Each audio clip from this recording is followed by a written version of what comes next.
Myzzrym here, bringing you today the first game of the Premier League Season 3. 10 teams from both USA and Europe battling out for $6,000. Today's going to be the Russian team M5 against the French team Shakira. And we already see M5 going for a Lycan ban, Shakira for a Nagasarin ban, a Darkseer ban from M5, a TA ban from Shakira, and then a Disruptor ban from Shakira, which is quite unusual, let's say. Darkseer, Lycan, Nagasarin, all those heroes very often banned. All those heroes also getting the nerf stick on the 6.75 version of Dota 1, which is coming to Dota 2 very soon. Nagasarin, I believe it's her base damage that was reduced by 12, and also her cast animation that was increased. Lycan got a huge nerf for his wolves that decreased his HP by 50%, also increasing his mana cost. So he's not gonna be that easy jungler anymore. He will have either to lane or to take a lot of damage to jungle, so similar to Nyx, he'll be very easy to gank. Darkseer, he just got some minor nerfs, such as the move speed nerf, and also a bit less range for his vacuum, but overall he's still a very good hero. And Disruptor ban, this is quite surprising from Shakira. So either they don't like playing against Disruptor, or M5 has a very good Disruptor player. I'm not really sure. I haven't been really following those teams. TA ban, also not so common. We see targeted TA bans against teams that really pick off TA often, such as I think MUFC or Orange. I mean, Mushi's TA is one of those best TA in the world. Invoker now picked by Shakira as a first pick, which also is quite surprising, because Invoker, although he was very often picked or banned before the second international, when the second international happened, he seemed to be sometimes left alone. People would rather go for Morphling, Leshrac, heroes like this, or those Darkseer, Nagasarin, Rubik. And this time Rubik also banned by M5, so it's not going to be a Rubik first pick. We have Morphling, Leshrac on the M5 side, where Morphling is going to be very likely to be the carry. Leshrac, he's not played as a solo mid Leshrac anymore, or at least very rarely we see this. And we often see him in trial lane, as a support hero, following up any kind of stun setup from Shadow Demon or Sand King or anything with a Split Earth. For Shakira, we have Invoker probably going to be in the mid lane, and Anti-Mage who is going to be farming safely, Chen in the jungle. And we could see from M5 an Enchantress to usually counter the Chen pretty hard in the early game. And since they have a Leshrac, it wouldn't be really surprising if they went for it, because Enchantress really boosts up your early pushing power with the fact that she can, and we see the Enchantress coming, with the fact that she can get a lot of creeps in the early levels. She doesn't need like Chen to wait for level 5 to get 2 creeps, 7 to get 3. She can just enchant creeps whenever the cooldown is ready, and then tower dive very easily under the enemy tower by making the Centaur tank the tower damage, for example. And also with Leshrac, it's very easy to kill towers with the Double Edict. So Shakira now banning the Night Stalker and the Chaos Knight. I must say that they are banning very quickly, so they have a plan in mind, I think. Whereas M5 is more taking their time and deciding which hero to ban, which suits the best for them. It seems like Shakira have already like a lineup in mind, and they're only playing by the book, which might not be true. It's just the feeling that we get when people ban very quickly the heroes they are banning. So we're gonna see a Venomancer ban from Moscow 5, which is a smart ban, because right now Shakira lacks some support. They lack one support and probably a soul laner.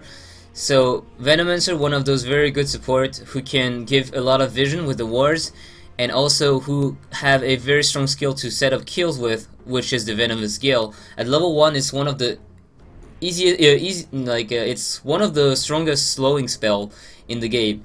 So we're gonna see Lich now banned. So obviously it's targeted towards the Anti-Mage, because Anti-Mage needs those very good supports to be able to farm and control the lane very easily. Lich is one of those heroes due to the sacrifice that really pulls out the lane for anti-mage to be farming safely under his tower.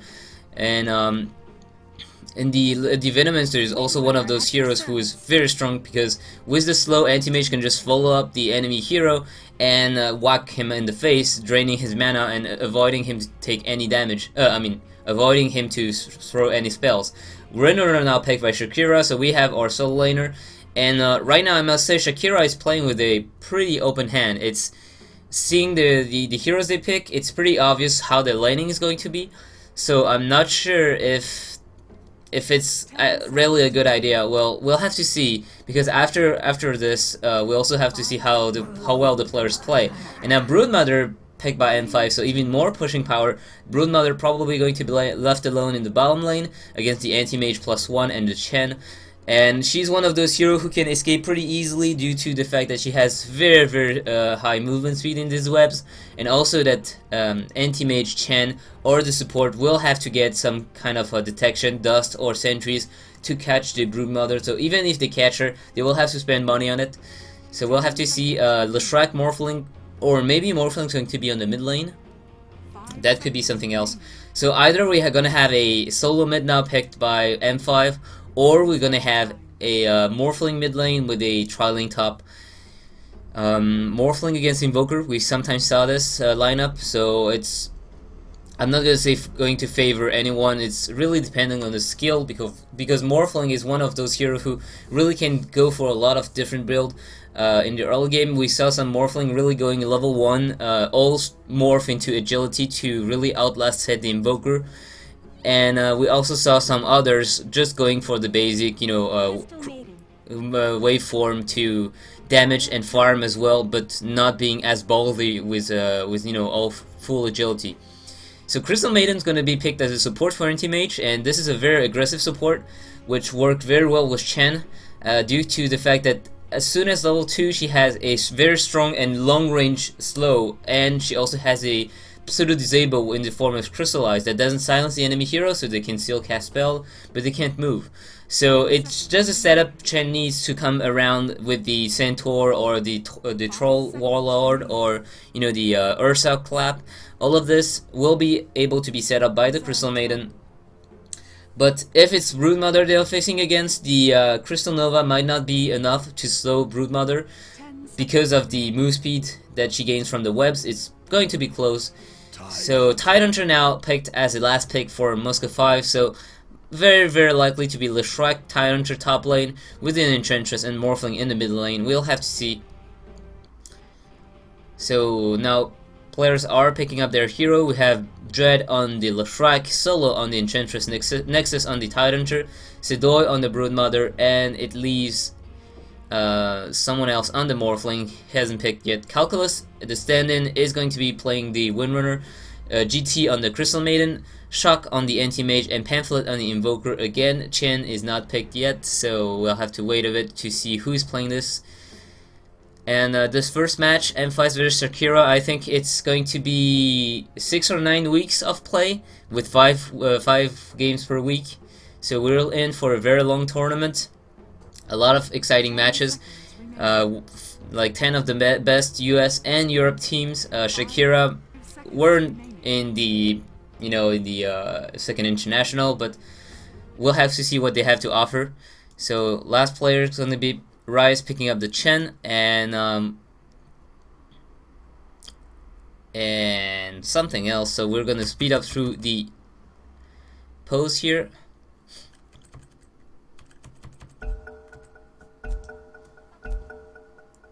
Alright, so welcome back to the game. I'm sorry about this little pause here.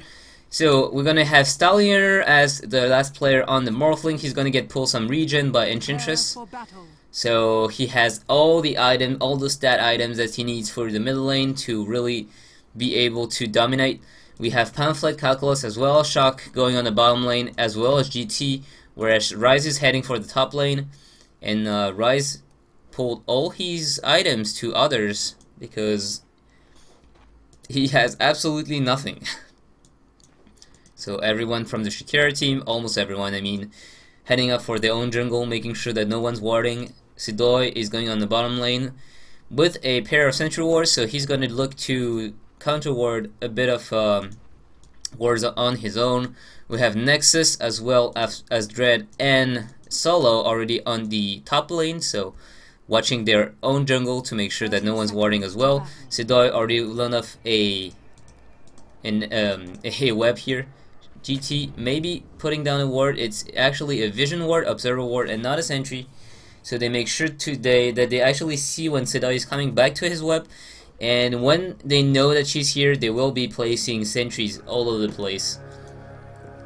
So now going to take a look for the rune. Sidoi has to be careful. The battle begins. And he's not going to try to contest it. Rune is going to be on the top lane. It's going to be Nexus taking it. It's invisibility rune, so they'll have to be careful. Invisibility. It's a potential gush in the face if they get caught by surprise. Magic Stick as level 1 on the Invoker. This is pretty surprising considering that Morphling is probably not going to spam his spells, and he's going for the heavy morph build. So we see that he's already starting 71 auto attack damage, whereas Invoker is sitting at 56. So he's gonna have a huge advantage, this Morphling, in auto attacking. Oh, Sidoi already taking a bit of damage. Sentry Wars not yet. Oh, actually it is. So Sentry Wars is put down. A bit on the back foot though. So Shakira, GT, making sure that Sidoi gets absolutely no farm. How's Calculus doing on the top lane? He actually is pretty okay right now. He's getting the creeps without getting any contest because Dread is pulling and Enchantress is farming the jungle pretty safely. Nothing done here. An anti-mage getting the first blood on the Broodmother. I missed this one. Sorry about this, guys. So second sentry ward already planted down by the Crystal Maiden. I see that they actually counter warded a sentry of Broodmothers. So Broodmother may have tried to, yes, she tried to go on the sentry here from the Radiant, so she must have taken a lot of damage because of doing so, and then when trying to run away, a second sentry popped and she died. So now Calculus is going to be pushed away from Dread. So Dread finished pulling and he put down a Observer Ward to be sure that he knows also when Windrunner is coming in. Now Sidoi is actually here, but Crystal Maiden is pulling the creep, so he's going to be okay. Shock getting some very, very needed last hits. If we take a look at the last hit denies, we have 14 for the Enchantress, who is sitting in the jungle doing nothing. And we have Chen already putting up the GG Tornado in the middle lane. Morphling can't do anything about this, and especially if you're morphing into agility to have more, attack damage, well, this Tornado is going to hurt you even more. And we're going to have to be careful. Thankfully, Invoker has a Sand Strike and not a Cold Snap. Otherwise, ooh, that was very, very close. Because otherwise, the Cold Snap plus the Tornado will just screw your Morphling away. So Morphling is going to be forced to use the Salve, and Sidoi has to be very careful. GT knows where he is, and oh, never mind. This is actually Sidoi taking a lot of damage. May he be running away? No, it looks like he will actually go down. Last Sentry Ward put down by Crystal Maiden. This is actually a dire Sentry Ward, so the Broodmother actually put it down to destroy the Radiant Sentry Ward here, and that's another set of Sentry Wards put down by the Crystal Maiden. So already 2 sets of Sentry Wards, 400 gold for killing this Broodmother. But in the end, pretty much worth it, I think, because the Anti-Mage is the one getting the farm and the kills, and the Broodmother is also getting pushed away without getting any creeps, any experience. Broodmother, one of those heroes who actually can survive on only getting experience, because in the later part of the game, when the heroes are actually moving around, she'll be able to farm very quickly with the spiralings and such. Radiant's top tower is under attack. Now, already pressure on the top lane. Tower taking a decent amount of damage. Leshrac still not popping double edict. Now he is. So now the Glyph is gonna pop as well to make sure that they don't take too much damage. Enchantress is gonna enchant this creep to pull the creep wave away from the tower to make sure they have this without any problem. Radiant's top tower has fallen. Invoker on the middle lane. Oh, they're gonna go on the Windrunner. I hear a gush coming, but nope. Windrun is going to allow her to safely run away. Sidoi out of mana on the bottom lane. He will almost have enough 200 gold away from his soul ring if that's what he wants to go for. Morphling used the gush already, and he's gonna use Sunstrike perfectly in the face with a cold snap to make sure that he doesn't run away from it. I'm surprised about this. Ooh, Calculus on the bot lane is gonna take a splitters in the face, and that's maybe going to kill him. No, very good use of the salve here. Surviving with barely 30 HP. I'm surprised of... come on. I forgot to put down the... So where's the spectator chat? Oh, it's not here. Crap. Sorry about this. Radiant's top tower is going to go down as well. So now 2 towers for Team M5. Sidoi is still having a horrible time on the bottom lane. 10 creep kills actually, so he managed to sneak up some creep kills compared to the Windrunner here. He's actually level 4 and Windrunner only level 3, so he's getting more experience than the Windrunner. But now that 2 towers are down, Windrunner is going to have a huge time farming safely on his lane here, because if they want to dive her, they're going to have to go all the way here. There's a lot of TP support coming from the other lanes. Sidoi still farming under his own tower. He's gonna have to be careful. No sentry wards here, so he's probably going to look okay. And this is a huge amount of experience coming his way. He's probably going to pop level 6 from this, or at least level 5. But the tower is also going to take a lot of damage. I must say I was surprised by the Morphling waveform on the middle lane here when he actually got caught by Chen. So TP support is going to come in. Lashrak is going to come to defend the tower, I think. Dread looking for a splitters. Nope, he's gonna cancel this. Morphling is gonna take the bottom rune, which is an illusion. He's gonna get spotted by the Chen, skeleton summoned by the Troll Warlord. So very good move here. They know that Morphling actually got the ward, got the rune. It's actually an illusion rune, so it's not that important. If it was a haste or an invisibility or DD, it would have been a huge trouble. Huge disaster. Ursa Warrior almost dead. And that's a naked solo going now. Oh, he stole the Dark Troll Warlord, and it might be enough time for BenQ to actually follow. Nope, Chen also has a boost of speed, so this is actually Chen's walking, so now he has to walk away. Chen is still hanging around, and oh, this is anti-mage coming in. Dread taking a huge amount of damage. Very good shackle shot. Dread is going to pop. And now it's Enchantress on the run. And he actually managed to steal a Satyr to mana burn someone. But oh, we have Tidehunter coming in. He has the Ravage if needed. But Anti-Mage has the Blink. And he's going to blink away very safely. GT out of mana. Ryze almost out of mana as well. Anti-Mage, he doesn't mind. He's still farming just under the dire enemies. He has Tranquil boost as well as a Ring of Health, so a lot of regen on the Anti-Mage. I must say that this is a very defensive build and very surprising considering he was free farming against a Broodmother. Usually you would see that Anti-Mage that have a very easy time farming going for those Battle Furies, or even if you're defensive going for a Vanguard and not really a Tranquil boot, but oh, so Net gonna land an Anti-Mage, no follow-up. And they're going to take this bottom tower. No real problem here. In the meantime, Morphling is still farming in the middle lane. And I must say that some heroes here... Oh, Calculus is farming on top lane. Ryze gonna head and find Dread. So a little bit of exchange. Morphling with an invisibility rune, so we're gonna have to be careful about his movement. Now pressure coming down on the bottom lane, and Anti-Mage really can't do anything about this. Anti-Mage is one of those very big heroes when you come to the late game, or even middle game when you have items, or when you're aggressive and dive towers. But defending towers against those push, he can't do anything. He has no AoE. And we still have a Tide Ravage under the belt, so deny by the Anti-Mage.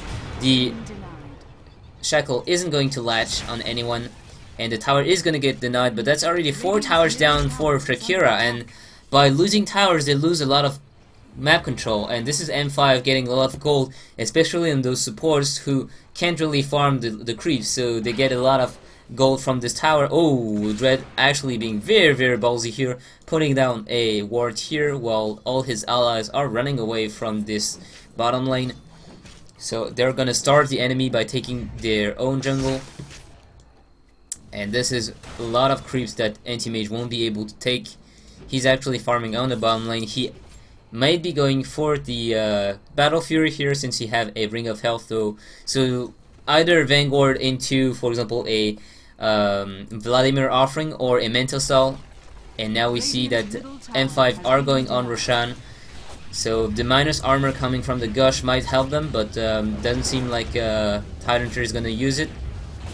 Yeah, actually it's only -2, so using the Ursa Warrior to tank to tank Roshan, and now using the Spiral Links to do so. So taking a free Roshan pretty much. Shakira is not gonna contest this. I'm not even sure they know it. They probably know it because no one is actually on the lanes. Calculus trying to get some farm here. It's gonna be Morphling taking a huge amount of farm from the pushing creeps. Broodmother with a DD, not gonna do anything with it though. And Tyranitar getting some very needed last hits in the middle lane. He has a Arcane Boots as well as Magic Stick.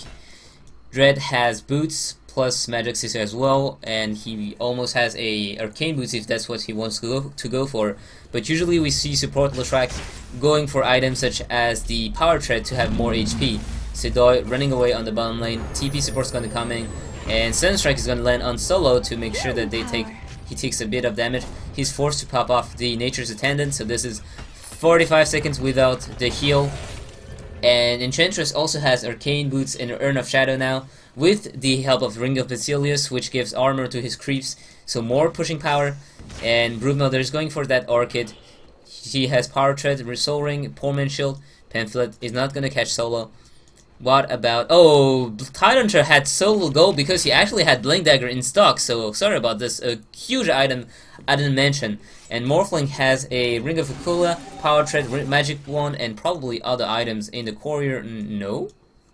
Oh, actually, I'm surprised. I thought that Morphling would have more items in this. So, never mind. Morphling, 62 creep kills, and 1 death to his name. It's actually only 11 minutes into the game, and Tyranitar already has Blink and Arcane Boots. That's huge. That's enormous. So I guess the Tyranitar was the one taking the creeps on the top lane. But even so, he has 49 creep kills only. So gold-wise, if we take a look, who's net worth? Yeah, we see Tyranitar is actually leading in front of Morphling. So. Oh, actually, no more. Morphling got something now. So where's the Morphling? Oh, okay. So I don't know why the graph just popped like... Oh, never mind. We have Broodmother still on bottom lane farming. So now we see that net worth wise, we have 3 heroes from their dire side at top, and then followed by 2 Radiant heroes, and then 1 dire hero again. So if we take a look at the gold graph, it's probably, yes, it is going to go for the dire. 5k gold almost in advantage for the dire, and experience wise, it's actually 1000 experience for the Radiant.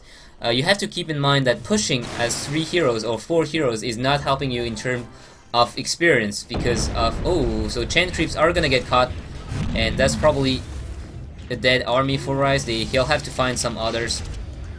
Solo taking a decent amount of damage from the power shot and this Frost Nova, and Crystal Maiden is gonna actually pay back for Chen a bit, catching 1 creep out of Solo and killing it. Solo again taking a power shot in the face, and Enchantress is pretty squishy in the early game. Although he has the heal, he takes a lot of... He has not a lot of HP pool, so he can actually get bursted down very quickly. Tyranitar now going for the cloak, so probably building towards a pipe. Dread is still walking around with yeah, Now he bought Ogre Club, so he's going to look for a Blacking Bar. Blacking Bar will enable him to walk into the fight and fight. Oh, Nex is taking a lot of damage in the mid lane. He still had the Ravage. He's gonna pop it, and he's gonna run away safely. I think I heard the Aegis going down. So yeah, Morphling actually died somewhere. I'm sorry about this, I didn't take it.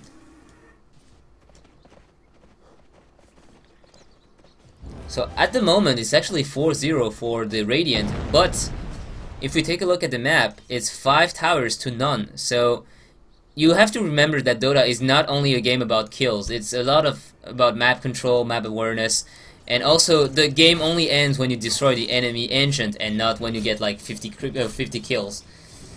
So we have Crystal Maiden staying in smoke, trying to see if anyone's going to go for the bait to try to kill Anti-Mage. But you have Spiralings here, watching his every move. They know that Ryze is here, they know that Pamphlet is here, and they're gonna go on Sedoy. No, Sedoy is actually running away very wisely. He knows who is here. Invoker now actually going for a Yule Scepter of Divinity. He has it once the courier brings it to him. And we have Crystal Maiden with boots, Magic Wand, Dust of Appearance. Anti-Mage has the Battle Fury completed at 15 minutes. And we have Ryze coming in with trying to make the mech, but very far away from it. He has the Buckler. He is still, I think, 1,000 gold away from the Mechanism. Windrunner has a Staff of Wizardry as well as Ring of Basilius. He might be looking for the 4 staff. Yes, he is. So he's 40 gold away from the 4 staff now. And what do we have on the Dart team? Morphling now going for a Perseverance, so probably going to look for a Manta Star. Lincoln Sphere. Tyrant, nothing new. Enchantress, nothing new. She got a Bracer, so maybe going for the Drum of Endurance, a very good item that got nerfed in the 6.75. One of those items which is very cost efficient, so nerfing it. Strike still with the regular boots of speed, rushing this BKB to make sure that he can stand in the fight and not get chain disabled. Sedoy has already 2 Oblivion Staff. He is going to get that he's gonna get that Orchid very, very soon, and that's what I meant by Broodmother can only get some experience in the early game, and he's gonna get the farm regardless on the mid to late game. Due to his very, very fast farm with the Spiralings, he can actually use the Spiralings to tank the neutrals to farm safely in the jungle. He can go back on the lane and keep on pushing with the Spiralings and his spawn Spiralings. It gives him vision, it gives him everything. It's easy to push with it. So Anti-Mage gonna take a bit of damage from his illusions. Anti-Mage still with the very, very safe build, I must say, because although he was going against the Broodmother and safely farming in the bottom lane, he still only has 1 level in Mana Break, 4 level into Blinks, and 1 level into Spell Shield with others into stats. So this is a very safe build because you're actually looking, oh, this is a lot of Spiralings, it's a lot of potential gold. So Broodmother still farming here, and so this gives him a lot of mobility and survivability. Safe build, going to go for the big items. And I must say, I'm concerned about this because Anti-Mage is very good late game, but so is Morphling, and especially since Morphling has this replicate ability, it will create a powerful version of Anti-Mage illusion. Anti-Mage has farm. Well, cool. The illusion has farm too. And not gonna find any. Oh, blink into Ravage, and Pamphlet almost going down instantly. Yule Scepter is gonna get used to actually give him some time, but he's gonna get absolutely demolished by Morphling, and the sandbag is not going to be in time. We have Leshrac going down to the fight here. Crystal Maiden also dies, and Windrunner force-staffing herself out of it, TPing away. Chen also dies, caught by Tyrant and Morphling. And now M5 is going to look to push this last outer tower and maybe even going for the high grounds. Well, maybe not. Nexus doesn't have his Ravage, he used it. Morphling is still not having any big item, taking a bit of damage from the power shot. Sedoy now has the Orchid of Malevolence. You see how much damage this Tidehunter dealt by blinking in using the Ravage into a 2-man anchor smash, plus the gush, almost killed the Invoker instantly, and even the Yule Scepter plus the Chen heal didn't save him. So a farmed up Tidehunter is definitely something to look out for. You know, we always talk about how Morphling, how Anti-Mage, how those big type of carry heroes are absolutely huge when they get farmed. Well, Sand King and Tidehunter are those kind of heroes too. If you give him early farm and they get a fast Blink Dagger, well, look out for your team fights because that's a very easy, you know, for example, Epicenter into Blink into Burst Strike and a whole team going down from the damage. And if we take a look at the ward coverage, we have a dire ward here and here, which gives them vision over the middle lane there and also over Roshan. The Radiant have two really, you know, standard wards looking over the runes to make sure that no one's trying to sneak off by the jungle, by the river, I mean. And also there's a haste rune here, sitting pretty much free. Both teams actually see it with their wards. Anti-Mage is still farming. He's gonna go for a Manta Style, I guess, Ultimate Orb ready on him. He is not that far away from it. I think 1.5k gold away from it. Next is gonna pick the haste rune, or he's gonna wait. Actually, no, they're not gonna pick the haste rune. They're gonna go for Roshan. And yeah, the Radiant definitely know it, but do they want to contest that? That's the question. It doesn't look like it. Anti-Mage is still farming on the bottom lane. It may be that, oh, they're actually trying to get the Morphling illusion. Oh, that's a shame. That's a shame. That's really a shame. Three men on the top lane trying to get an illusion. In the meantime, Roshan is falling to the dire, and they might go for a trade. Yes, they might get no 2 TP coming in, and Calculus caught off. Now we have a blink into a Ravage again, and this is a Windrunner going down and Crystal Maiden going down as well. I must say, I think that Calculus wasn't really aware. They weren't prepared to do what they wanted to do, because you see that 2 heroes actually started to back off, and Calculus, it seems like he wanted to kill the tower before backing off, so he got a bit late. Oh, actually silence on the Anti-Mage. Oh, he's gonna be okay. He will be able to blink away. Yes, at this last moment. So still a bit close. 175 HP away from death. And Dread taking a lot of damage from Pamphlet and Ryze. He's gonna go down, but Wraparound by Solo. Oh, Solo, do you want to do this? Oh yes, there's a Morphling coming in. Very good stun by Centaur. Pamphlet is gonna go down from Broodmother. And Staliner is on the chase. They're not gonna get Chen. So this Centaur giving 2 seconds for Ryze to actually run away. Very good and very clutch macro here. Morphling, oh actually GT went for a Medallion of Courage. Whoa, Morphling, very ballsy move here. He's not gonna get latched with the Shackle Trap. And now it's Shakira GT on the run. Very good Force Staff away from, ooh, nuke damage. Just enough to bring her down with a Spawn Spiralings and a Adaptive Star Strike. And just before Ryze actually TP'd her back to home. So very unfortunate here for the Crystal Maiden. Very good Force Staff used by Windrunner Calculus here to try and save him, but not gonna be enough, unfortunately. Anti-Mage is still farming his ass off on the top lane. He has the Mental Cell. He might look for trades. He know that they can't go for 5v5 team fights just because of this Tidehunter being so much of an issue with this Blink into Ravage. But no, he's not gonna pressure the tower. He's actually going to TP back. And Morphling is actually in the top lane too. He's gonna look towards this creep wave. He has the Lincoln Sphere. Does he have any other items on the courier? No, he has not. And if we take a look at the items right now, we have Chen has the Mechanism, Crystal Maiden has a Medallion Course, Anti-Mage with a Mental Cell and a Battle Fury. Pamphlet has Force Staff and Yule Scepter. Calculus has Force Staff and going for the Pipe Hood of Defiance on him. And he is actually 1,200 gold away from the Pipe.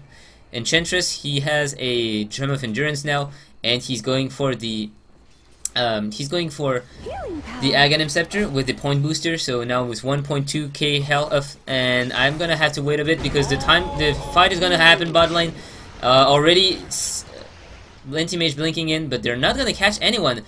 Dust is gonna pop, but too far away from the Broodmother, and Broodmother is actually going to take a fall. Now the question is Solo going to get caught as well? Oh, the Shackle Shard is going to latch, so Solo is going to go down. So double kill for the anti-mage, but in the meantime, pressure on the top lane, pressure on the mid lane. Dread running away with very low health, and he's 500 gold away from his BKB. Saliner, he doesn't have a lot of mana, so he has to be careful. Now the circle is gonna latch, and this is a lot of mana away from the Morphling. He has no mana left to morph away or to waveform away, and he's gonna get forced to use this Aegis, and now has to waveform. He will waveform away. Oh, anti-mage still chasing Saliner, but Saliner is morphing strength. He's gonna be able to run away. Morphling, a very hard hero to catch, except if he has no mana left, as we could see. But here, still 400 mana, so if you wanted to actually get the an anti-mage only scaling 1 level mana break, so he's not gonna drain mana as fast as he could. In one way, it's protecting his ally from the Morphling replicate. In another way, it's actually hurting him when for his DPS, because mana burn is actually dealing a lot of damage as well. Tyranitar with invisibility, he has the Pipe of Insight and 1.2k gold, so we're gonna have to look out for what he want to make. Broodmother going for the BKB, so going for the teamfight item. Broodmother, one of those heroes who can deal a lot in the 1v1 situation. Split pushing split pushing in a very powerful way too. But in a team fight, he's very easy to bring down. GT has to be very careful. He's alone here on the bottom lane, and he's gonna put down a ward, gonna run away. Nexus, he doesn't know where the other enemy heroes are. He doesn't want to wait. He doesn't want to risk it. But if he actually went on the Crystal Maiden, there's very little doubt that Crystal Maiden would have gone down. So again, people going back to their farm. The Shrek, 200 gold away from the BKB, so he doesn't want to die before this. Morphling has the Yasha, so he's gonna go for the Mantis as well. And we're gonna see that right now the net worth on the anti-mage is skyrocketing due to the fact that he has this Battle Fury and the Mantis style, so he's farming very quickly. 4.2k gold, and that might be what they're waiting for to actually get another team fight. You know, get the anti-mage to get the very big items, such as the Heart of Tarask, and then go in and just overpower them by the sheer power of the carry.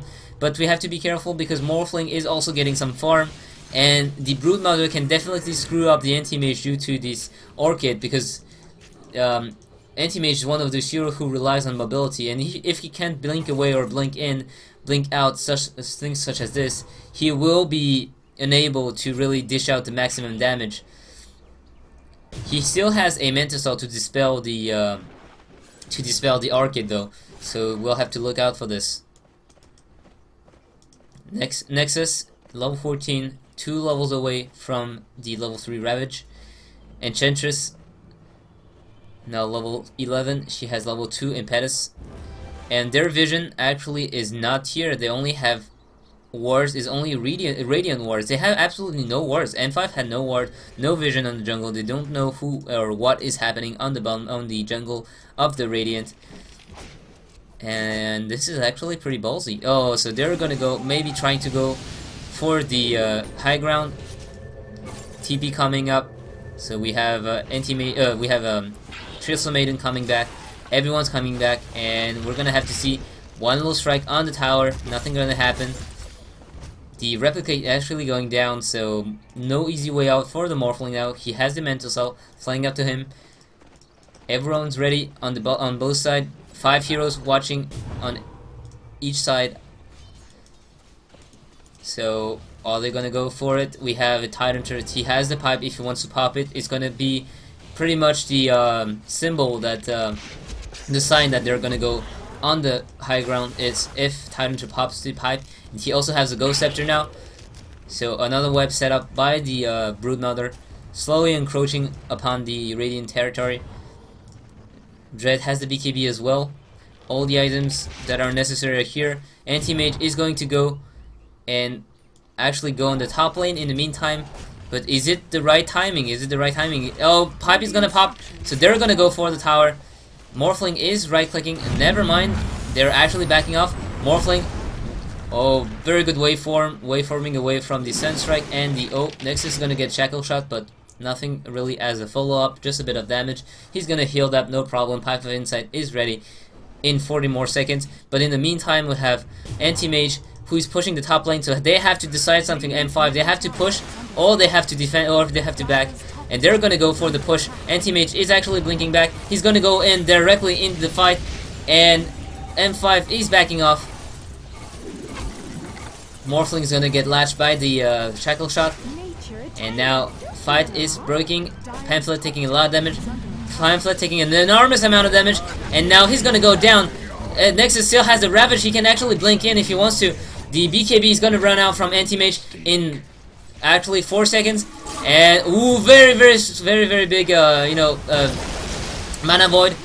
The Titans are only going to catch one. It's gonna be Crystal Maiden who goes down. Now Nexus popped the pipe again, and Shocks again going inside, but this time he has no Mental Cell left, and he's gonna get silenced, sent back to base.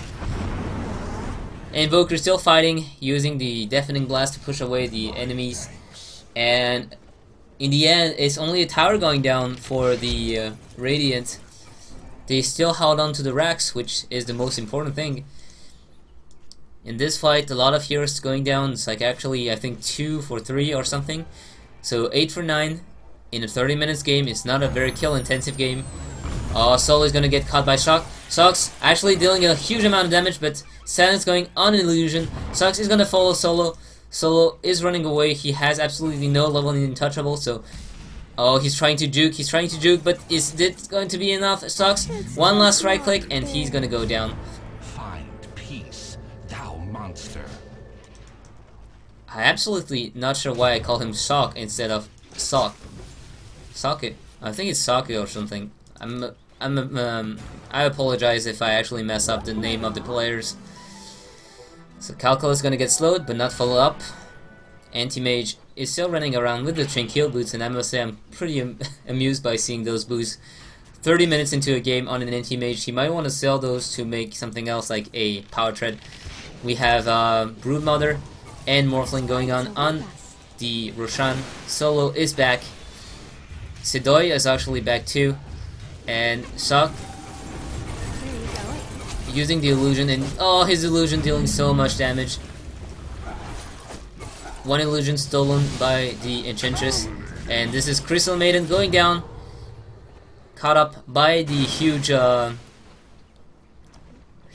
roll train from the Dire side, and they're gonna go for this Roshan. So third Roshan going down for the Dire, and this is going to be Cheese as well as Aegis, so probably Cheese on the Broodmother. So now they have something else to push on the high ground. They have the pipe, they have the Ravage, they have the Cheese, they have the Aegis, they have everything they need, and they're probably going to look for the high ground. In the meantime, Shocks very wisely taking trades, taking the top tower, the bottom tower from the Dire, forcing a TP, and Morphling actually going in and using the Replicate to go back to the push, and they're gonna go on it. So no glyph, they have to be careful. Solo and Morphling now going on the racks. Anti-Mage coming back by foot. He has no TP. They're still not heading for the racks, and the racks is still standing. And ooh, this Broodmother actually getting destroyed before using the Cheese, and the racks is still standing. Morphling runs away before destroying the racks, and Anti-Mage is on the chase. It's gonna be Tyrantry coming in with the Ravage, forcing the Anti-Mage to blink away and to actually get TP'd away. But the racks actually went down to maybe creeps, I think. I don't know what finished the racks, but this is the most important thing. And Anti-Mage Illusion still fighting here. Radiant's top tower is under attack. Radiant have absolutely no ward coverage anymore. They are fighting blind. They don't know what's happening on the other sides of the map. So they only see what their hero and their creep see. Anti-Mage is trying to go for a counter push now.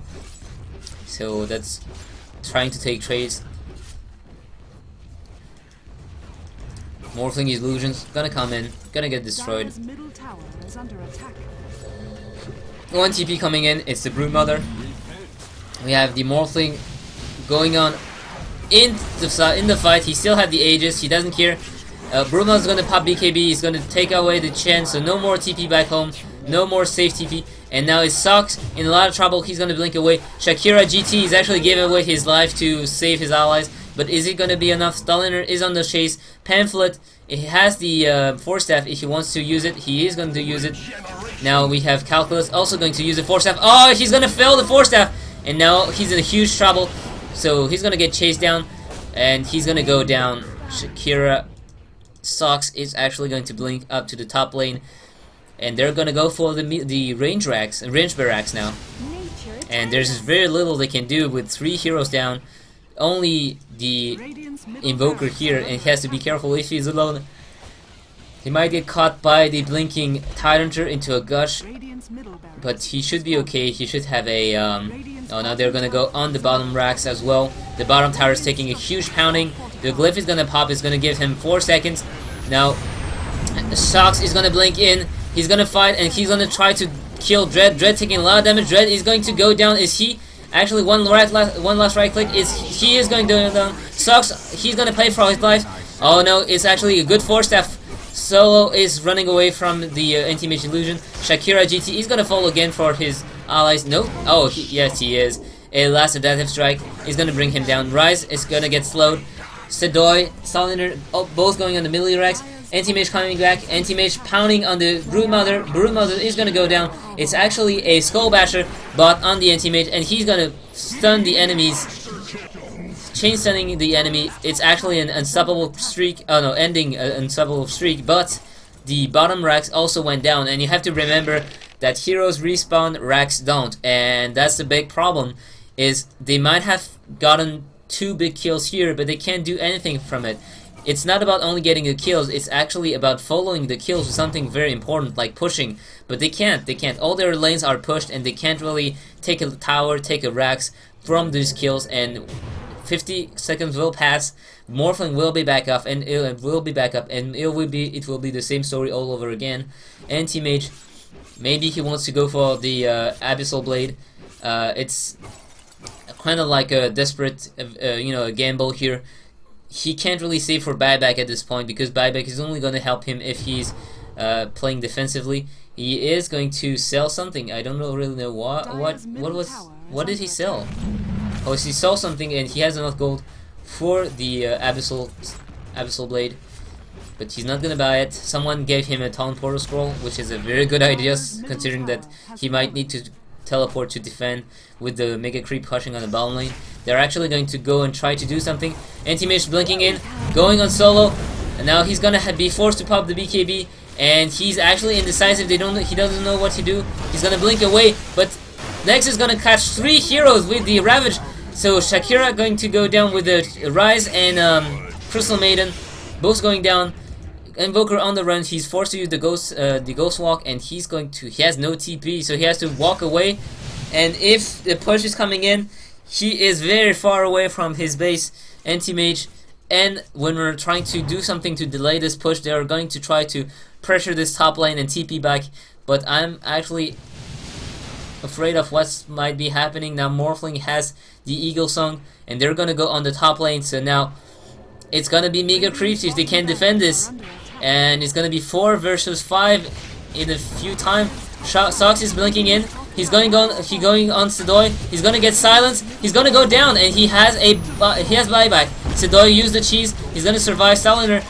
He is going to go down. Sedoy is pounding on the range racks. He's still getting chased by the anti-mage. Anti-mage is trying to get him. No, he's not. He's actually going to go on Dread instead, and he's not gonna follow. I don't know what this is about. Dread is gonna get caught up. Dread is going to die here, and Nexus still farming in the jungle.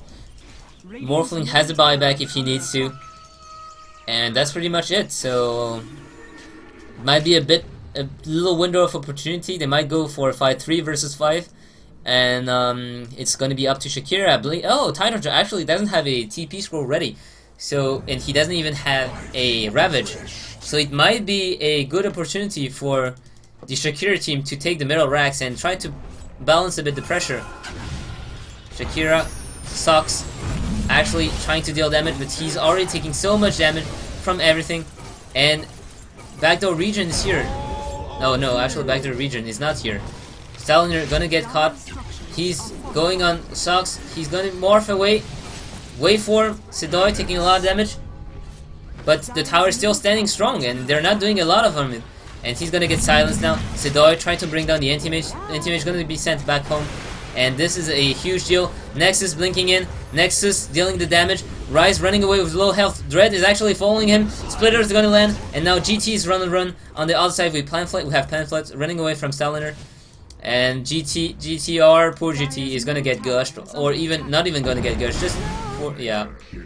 Gush is only get used to last hit. The poor Crystal Maiden. Pamphlet is going to be okay running away from this. We have the Morphling farming up the middle lane.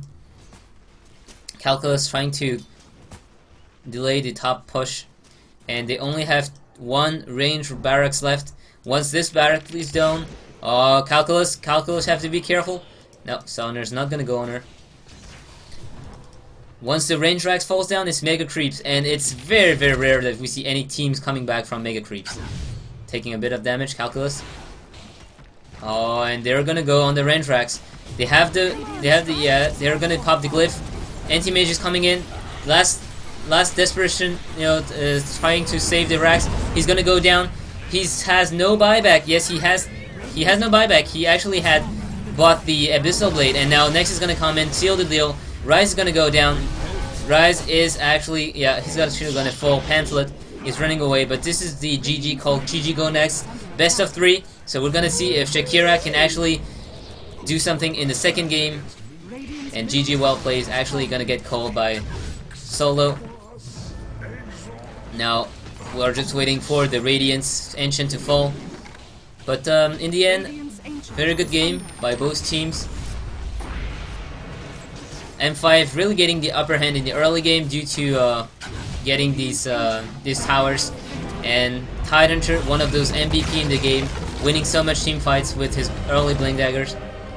So guys, thank you for watching. I hope you guys enjoyed this cast, and I'll see you guys for the next match of M5 versus Shakira. See you guys.